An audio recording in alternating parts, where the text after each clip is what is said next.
The dismissive avoidance relationship with the person who truly loved them is paradoxical and painful. The very person who saw past their defenses, who loved them despite their patterns, who showed patience and understanding while they struggled with intimacy, often becomes the target of their most intense negative feelings. This isn't hate in the simple sense of disliking someone. It's a complex psychological response where the avoidant experiences profound discomfort, resentment, and even contempt toward the person who loved them most authentically, most completely, most unconditionally. This response seems irrational. Why would someone hate the person who treated them best, who accepted them most fully, who loved them through their worst behavior? But the hatred emerges precisely because this person's love created conditions. The avoidance psychological defenses were built to prevent being truly known, being vulnerable, being dependent on someone whose presence matters profoundly. The person who truly loved the avoidant didn't just see the curated version they present to the world. They saw the wounds, the fears, the desperate need for connection beneath the independence. And this level of being seen, while it's what the avoidant secretly craves, is also what terrifies them most. The hatred that emerges isn't really about the person who loved them. It's about what that person's love revealed about the avoidant themselves, about their own needs and dependencies they've spent a lifetime denying, about their own vulnerability they've worked so hard to hide. Understanding why dismissive avoidants hate the one person who truly loved them reveals the tragedy at the heart of their attachment pattern, that they destroy the very thing they need most, because needing anything at all feels intolerable. The discomfort of being truly seen and accepted. The first reason dismissive avoidants develop negative feelings toward the person who truly loved them is the profound discomfort of being truly seen and accepted, of having someone know them completely, their fears, their wounds, their patterns, their authentic self beneath the defense of independence, and loving them anyway.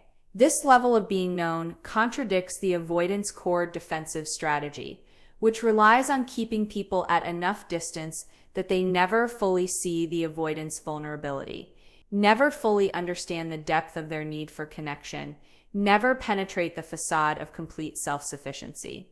When someone sees through this facade and loves what they find underneath, it creates existential discomfort for the avoidant that can curdle into something resembling hatred. The discomfort begins with the recognition that someone knows them fully. The dismissive avoidant has spent their life carefully managing what others see, presenting a curated version that emphasizes strength, independence, and lack of need. But the person who truly loved them saw past this presentation. They saw the moments when the avoidant was scared, lonely, needing comfort, but unable to ask for it. They recognized the withdrawal as fear rather than as preference for solitude. They understood the emotional unavailability as protection rather than as lack of feeling. This complete seeing strips the avoidant of their primary defense, the ability to hide their vulnerability behind independence. Being fully known feels like being naked, exposed without the protective covering that's made them feel safe. The acceptance that accompanies this seeing is equally uncomfortable. The avoidant could manage being known if it came with judgment, with disappointment, with eventual abandonment. These responses would confirm their belief that their authentic self is unlovable, that their needs are too much, that their patterns make them unworthy of sustained love. But when someone sees them completely and loves them anyway, when someone accepts their patterns while also maintaining their own boundaries, when someone loves the real avoidant rather than the performance, it contradicts the avoidance core belief system. This contradiction creates cognitive dissonance that's deeply uncomfortable. If someone can see them fully and still love them, then maybe their entire defensive structure is unnecessary. Maybe their independence is defense rather than authentic preference. Maybe they've been protecting themselves from something that isn't actually as dangerous as they believed. The discomfort of being seen and accepted also includes the vulnerability of mattering to someone. When someone truly loves the avoidant becomes important to that person in ways the avoidant can't control or minimize. Their presence or absence affects someone else. Their behavior has impact that's felt and expressed. Their choices matter to someone beyond themselves. This mattering is uncomfortable because it creates a form of obligation and responsibility. The avoidant can't simply do whatever they want without considering how it affects someone who genuinely cares about them. The freedom the avoidant prizes is complicated by someone else's feelings, and this complication feels like the loss of autonomy the avoidant fears. Being truly seen and accepted also means the avoidant can't hide behind their narratives about why relationships don't work. They can't claim people are too demanding when someone loves them while maintaining boundaries. They can't suggest partners are too needy when someone loves them while maintaining their own full life. They can't insist they're incompatible with intimacy when someone has achieved intimacy with them despite their defenses. The person who truly loved them serves as living proof that the problem isn't that the avoidant needs to find the right person. The problem is the avoidant's own fear of sustained closeness. This exposure of their narratives as defensive rather than as accurate assessment of reality is profoundly uncomfortable. The discomfort also includes the avoidant recognizing their own attachment and dependency on the person who loves them. When someone truly loves you and you allow them close enough to matter, you become attached whether you want to or not. The avoidant finds themselves thinking about this person, missing them when they're apart, wanting to share experiences with them, feeling better in their presence. These experiences of attachment and dependency are exactly what the avoidant has organized their life to avoid because dependency means vulnerability to loss. But being truly loved creates conditions where attachment happens almost involuntarily, and the avoidant resents the person who created these conditions, who made them feel needs they don't want to feel, who became important enough that losing them would hurt. The discomfort of being seen and accepted curdles into something resembling hatred because the avoidant doesn't have emotional space for the complexity of simultaneous comfort and discomfort, of wanting closeness while fearing it, of appreciating being loved while resenting the vulnerability it creates. Instead of holding this complexity, the avoidance simplifies. They focus on the discomfort and blame the person who created it. The person who truly loved them becomes the enemy because they made the avoidant feel vulnerable, because they penetrated defenses that are supposed to be impenetrable, because they made the avoidant matter to someone and made themselves matter to the avoidant in ways that feel dangerous. The hatred isn't really about the person, it's about what the person's love revealed about the avoidant's own needs and vulnerabilities that they've spent their life denying. The resentment towards someone who exposed their vulnerability. The second reason dismissive avoidants develop negative feelings toward the person who truly loved them is resentment about having their vulnerability exposed, about being in a position where someone saw them weak or needing or emotionally dependent, about having moments where their defenses failed and someone witnessed the fear and need beneath the independence. The dismissive avoidance identity is built on not being vulnerable, on not needing people, on being the strong one who doesn't break down or require support. When someone loves them deeply enough and stays present long enough, they inevitably see moments when this identity fails, when the avoidant is vulnerable despite their best efforts to remain defended. And the avoidant resents the witness to their vulnerability, resents the person who saw them in states they didn't want to be seen in. The resentment emerges from specific moments when the avoidant's vulnerability was exposed. Maybe they broke down crying during difficulty, and the person who loved them was there witnessing it. Maybe they expressed fear or need in a moment of crisis before they could stop themselves. Maybe they were sick or injured and required care they couldn't provide for themselves. Maybe they experienced loss and couldn't maintain their stoic independence. In these moments, the person who truly loved them saw the avoidant as vulnerable, needy, not entirely self-sufficient. And while the person who loved them likely responded with compassion and care, the avoidant experiences shame about having been seen this way. The shame transforms into resentment toward the person who witnessed their vulnerability. The resentment also stems from the avoidance recognition that this person has power over them through having seen their vulnerability. Vulnerability is power in relationships. When someone knows your fears and wounds, when they've seen you at your weakest, they have information about you that could be used to hurt you. The dismissive avoidant, whose entire strategy is about preventing anyone from having this kind of power, resents that the person who loved them possesses this knowledge, that they could use it against them, that they're now in a position of potential exposure. Even if the person never uses this knowledge manipulatively, the mere fact that they possess it creates resentment in the avoidant, who feels they've given away too much, shown too much, allowed someone too far in. The resentment towards someone who exposed their vulnerability also includes anger at themselves for having been vulnerable, anger that gets displaced onto the person who witnessed it. The avoidant is furious with themselves for breaking down, for needing someone, for showing weakness. But self-directed anger is uncomfortable and doesn't resolve anything, so it gets redirected toward the person who was present during the vulnerability. The avoidant blames them for having seen too much, for having been there during moments when the avoidance guard was down, for having drawn out vulnerability through their persistent love and presence. It's not rational.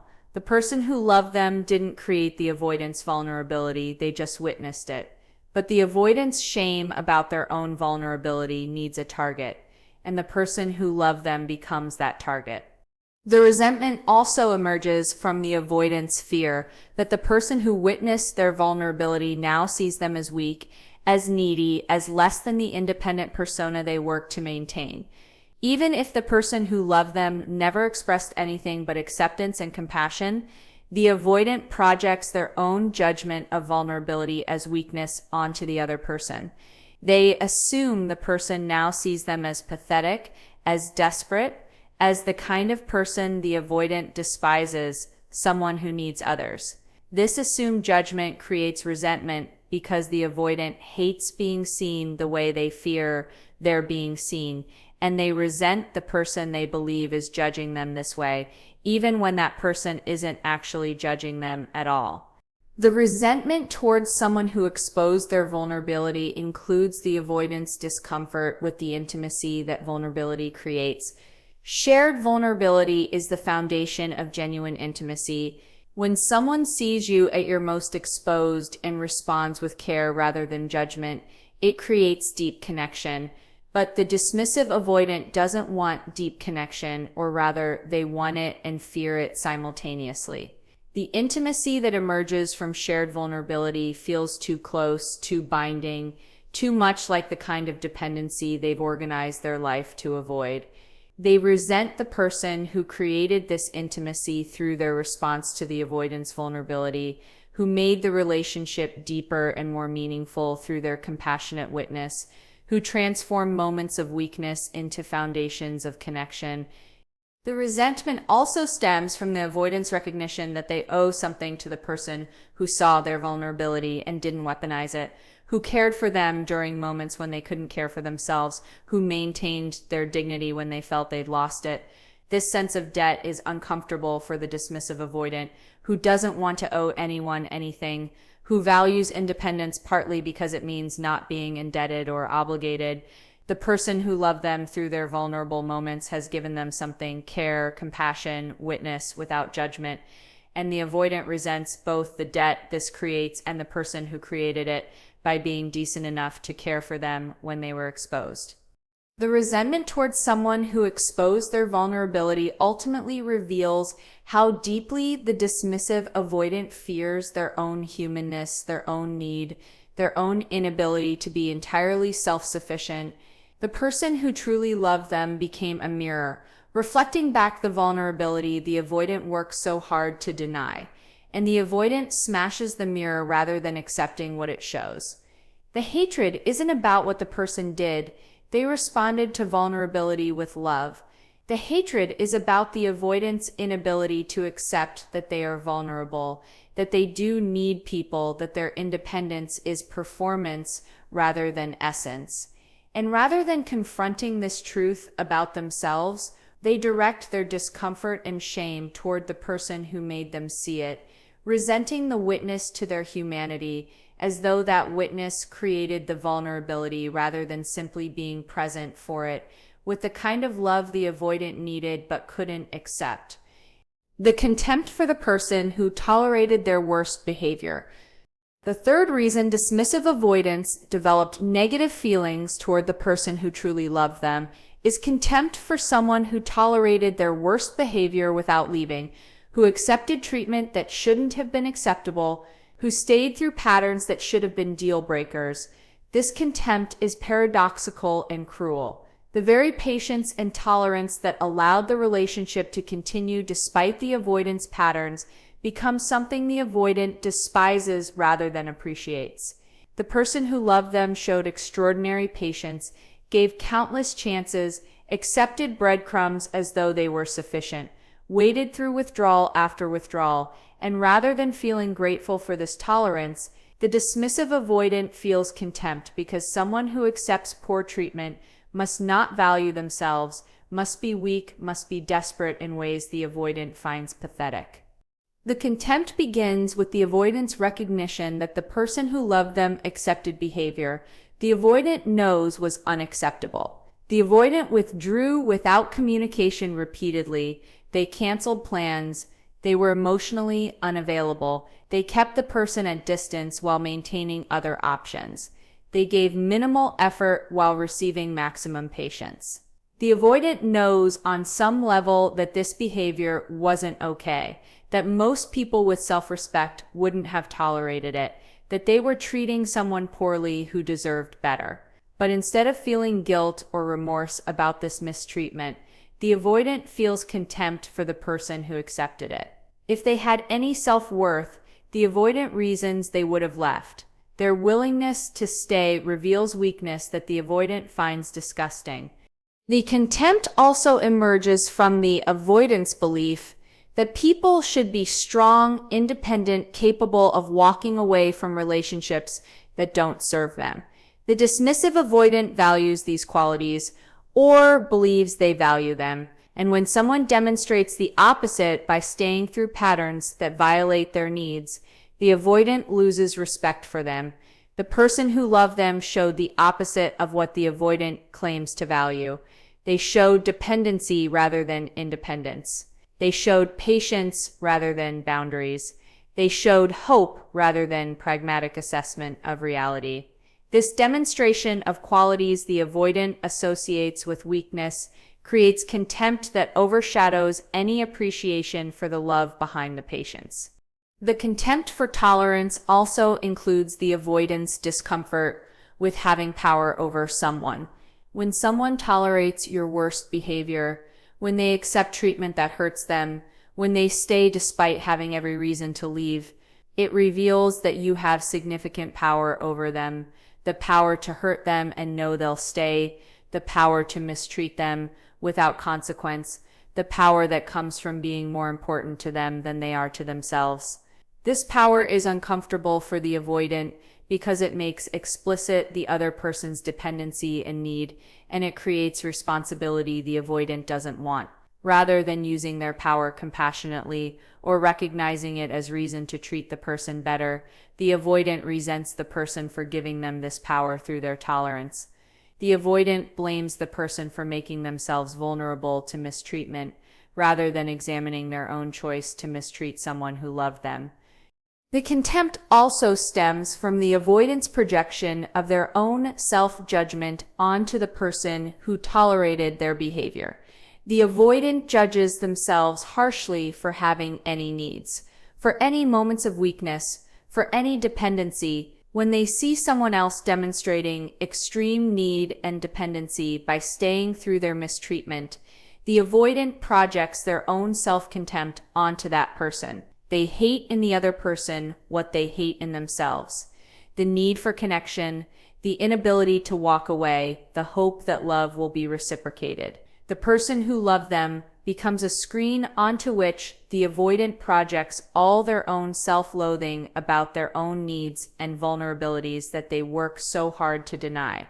The contempt for someone who tolerated their worst behavior also includes the avoidance belief that if they were in the other person's position, they would have left, that they would never accept such treatment, that they have more self-respect than to tolerate what the person who loved them tolerated. This belief is partially defensive and partially accurate. The avoidant would leave because they're hyper-vigilant to any sign that they're being mistreated or controlled, because they value independence over connection, because they'd rather be alone than in relationship that requires them to tolerate discomfort. But the comparison serves to make the avoidant feel superior to the person who loved them, to create a hierarchy where the avoidant's willingness to leave quickly is strength, and the other person's willingness to stay is weakness. The contempt also emerges from the avoidant's unconscious recognition that the person who tolerated their behavior enabled them to continue patterns they perhaps should have been forced to confront sooner. If the person who loved them had established firm boundaries, had left when mistreated, had required better behavior, the avoidant might have been forced to examine their patterns and do work on themselves earlier. But the person's tolerance allowed the avoidant to continue their dysfunction without consequence, and the avoidant resents them for this enabling, even though the avoidant was the one benefiting from it and would have resented boundary setting just as much or more. The contempt reflects the avoidant's frustration with themselves for not being better projected onto the person who loved them for not requiring them to be better.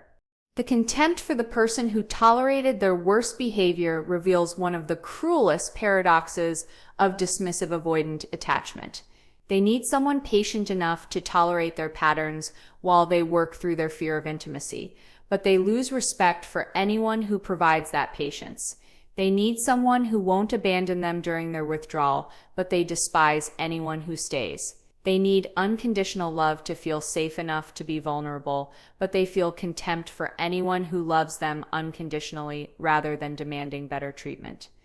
The person who truly loved them couldn't win. If they left, the avoidant would have seen it as confirmation that people always leave, that dependency is dangerous. But by staying, they earned the avoidant's contempt for being weak enough to accept mistreatment. The hatred the avoidant feels toward the person who loved them isn't about what that person did wrong.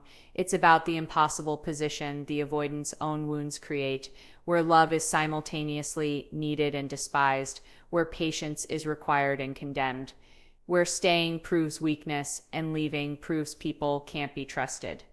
The projection of self-hatred onto the one who loved them. The fourth reason dismissive avoidants develop negative feelings toward the person who truly loved them is that they project their own self-hatred, their own shame about their needs and limitations, their own disgust with their vulnerability onto the person who witnessed and accepted those aspects of themselves. The dismissive avoidant carries profound self-contempt beneath their facade of confidence and independence, contempt for their own needs, shame about their attachment wounds, disgust with any moments when they weren't entirely self-sufficient. When someone loves them fully, that person becomes associated with the parts of themselves the avoidant hates most. The person who loved them saw the needy parts, the wounded parts, the parts that want connection desperately while fearing it. And the avoidant, unable to accept these parts of themselves, redirects their self-hatred toward the person who saw these parts and loved them anyway. The projection begins with the avoidant's deep shame about having attachment needs at all. The dismissive avoidant has learned that needs are weakness, that wanting connection is pathetic, that depending on anyone makes them vulnerable in intolerable ways. They've built their entire identity around not needing people, around being complete alone, around independence as the highest value. But with the person who truly loved them, their attachment needs became visible. They wanted this person's presence. They missed them when apart. They felt better when connected. These experiences of need conflict with the avoidant self-concept, creating shame about having needs they're not supposed to have. Rather than accepting that needs are human and normal, the avoidant projects their shame onto the person who activated these needs, blaming them for making them feel dependent, hating them for drawing out the neediness the avoidant despises in themselves. The projection also includes the avoidant self-hatred about their limitations and failures in relationship. The dismissive avoidant knows on some level that their patterns hurt people, that their withdrawal creates pain, that their inability to sustain intimacy makes them insufficient as partners. But acknowledging this directly would require confronting their limitations and working to change them, which feels overwhelmingly difficult. Instead, the avoidant projects their self-judgment about being a bad partner onto the person who loved them. They find fault with that person, criticizing them for being too needy, too demanding, too emotional, as a way of deflecting from their own inadequacy. The person who loved them becomes the repository for all the avoidant self-criticism, allowing the avoidant to maintain their self-image by externalizing everything they dislike about themselves onto their partner. The projection of self-hatred also manifests as the avoidant blaming the person who loved them for making them feel guilty. The avoidant knows their behavior causes hurt. They see the pain in their partner's face when they withdraw. They recognize the damage their inconsistency creates. They understand on some level that they're failing to meet reasonable relationship expectations. This recognition creates guilt that's uncomfortable and challenges the avoidant self-concept as someone whose behavior is justified and reasonable. Rather than sitting with the guilt and allowing it to motivate change, the avoidant projects blame onto their partner. You make me feel guilty for needing space, or you make me feel bad about myself. The person who loved them becomes responsible for the avoidant's guilt, rather than the avoidant taking responsibility for behavior that warrants guilt. The projection also includes the avoidant attributing to their partner feelings and judgments that actually originate in the avoidant themselves. The avoidant thinks they're pathetic for having needs, so they assume their partner thinks they're pathetic. The avoidant judges themselves for moments of vulnerability, so they assume their partner judges them. The avoidant has contempt for their own emotional dependency, so they assume their partner has contempt for them. These projections aren't based on the partner's actual feelings or behavior. They're the avoidant's own self-hatred projected outward and attributed to the person who loved them, creating a false narrative where the partner is judging and condemning them, when actually the partner is accepting and loving them. The projection of self-hatred also manifests in how the avoidant interprets their partner's love and acceptance. When someone loves the dismissive avoidant fully, the avoidant can't accept it at face value because they don't believe they're lovable, don't believe anyone could truly accept them if they really knew them.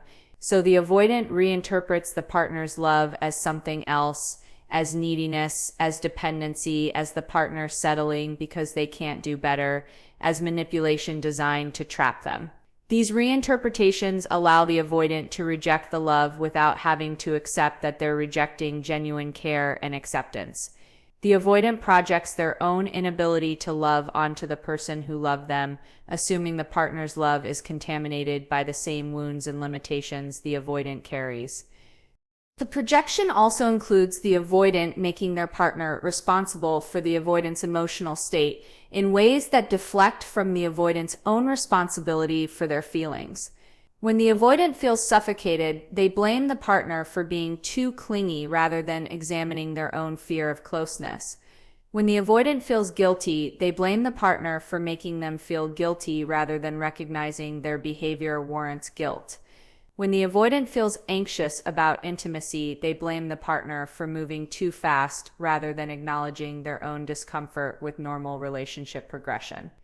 Every uncomfortable feeling the avoidant experiences gets projected onto the partner as though the partner created the feeling rather than the feeling emerging from the avoidant's own wounds and fears. The projection of self-hatred onto the person who truly loved them is perhaps the most tragic aspect of how dismissive avoidants develop hatred towards someone who offered genuine love. The person who loved them becomes a screen onto which the avoidant projects all their own self-loathing, all their shame about having needs, all their contempt for vulnerability, all their judgment about not being perfect and self-sufficient. The hatred the avoidant directs toward this person is actually self-hatred that's too painful to own, redirected towards someone who made the mistake of loving them fully enough that they became associated with all the parts of the avoidant that the avoidant can't accept. The person who loved them didn't create these feelings in the avoidant. These feelings existed long before the relationship, but by loving the avoidant, by seeing them fully, by accepting them completely, they became the target for feelings that have nowhere else to go in someone who can't tolerate their own human limitations and needs. The tragic recognition of what they destroyed through their hatred. The fifth and final aspect of how dismissive avoidants hate the person who truly loved them is the eventual tragic recognition, which comes for some avoidants, but not all, of what they destroyed through their hatred, contempt, and rejection of someone who offered genuine love. This recognition typically arrives too late to save the relationship, after the person who loved them has finally left or moved on, after the avoidant has pushed away something irreplaceable through their inability to tolerate being loved. The recognition is tragic because it forces the avoidant to confront that they're architects of their own isolation, that they destroyed connection they actually needed, that their defensive hatred protected them from vulnerability while simultaneously ensuring they'd never experience the security and fulfillment genuine love provided. The tragic recognition often begins when the avoidant loses access to the person who loved them, not temporarily through their usual withdrawal patterns, but permanently through the other person's genuine moving on. The avoidant realizes the person isn't waiting anymore, isn't available for their return, has built a life that doesn't include space for them. This permanent loss feels different from the managed distance the avoidant is comfortable with. It's actual loss rather than controlled separation, and it triggers grief and recognition that might not have emerged while the person was still pursuing or available. The avoidant confronts that they had something valuable and they destroyed it not through circumstance or bad luck, but through their own patterns, their own fear, their own hatred of being loved fully. The recognition includes the avoidance seeing clearly, for perhaps the first time, how rare it is to find someone who loves you fully despite your limitations, who sees your wounds and stays anyway, who offers patience and understanding while maintaining their own worth. The avoidant realizes that most people won't tolerate what this person tolerated, won't be patient enough to wait while the avoidant works through their fear, won't see past their defenses to recognize the person underneath. The person who loved them wasn't average or easily replaced. They were exceptional in their capacity for love, exceptional in their willingness to see the avoidant clearly and still choose them, exceptional in their patience. And the avoidant destroyed this exceptional connection through contempt and hatred born from their own inability to accept love. The tragic recognition also involves the avoidant understanding that their hatred wasn't really about the person at all. It was about their own wounds, their own fears, their own inability to tolerate vulnerability and need. The person who loved them didn't deserve the contempt, the cruelty, the rejection. They deserved appreciation, gratitude, reciprocal love.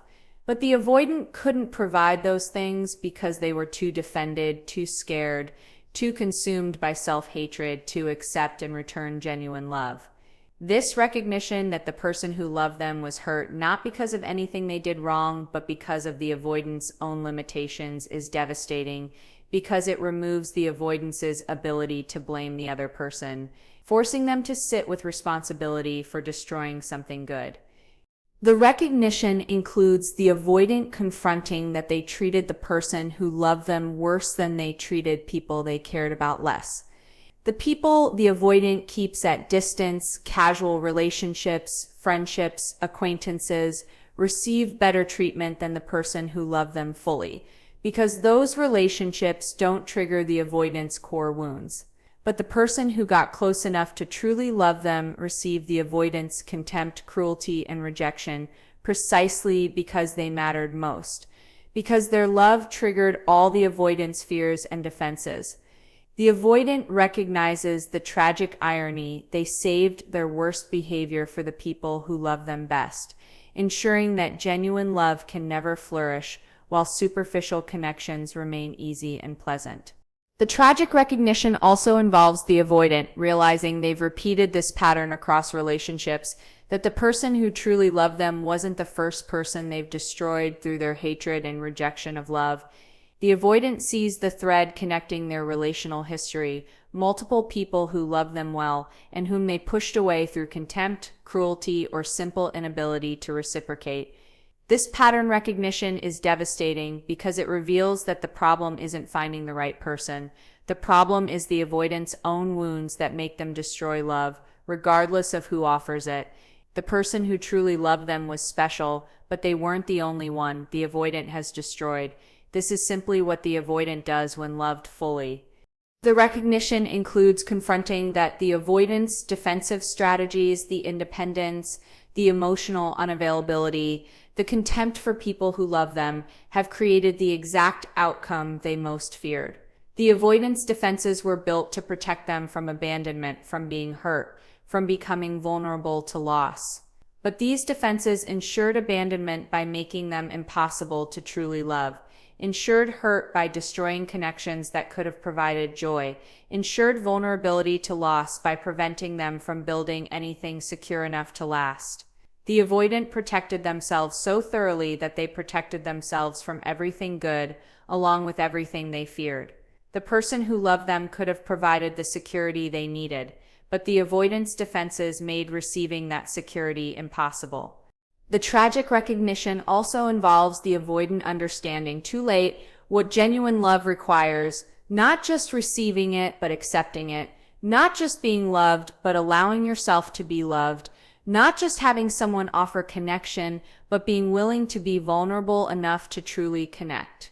The person who loved them offered everything: patience, acceptance, understanding, sustained presence, despite the avoidance patterns, but the avoidant couldn't receive it because receiving would have required lowering defenses. They weren't ready to release accepting needs. They couldn't tolerate being vulnerable in ways that felt too dangerous.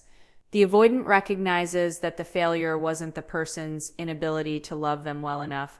It was their own inability to accept love, regardless of how well it was offered. The tragic recognition sometimes motivates the avoidant to change, to do the deep work on their attachment wounds, to develop capacity for accepting love rather than destroying it.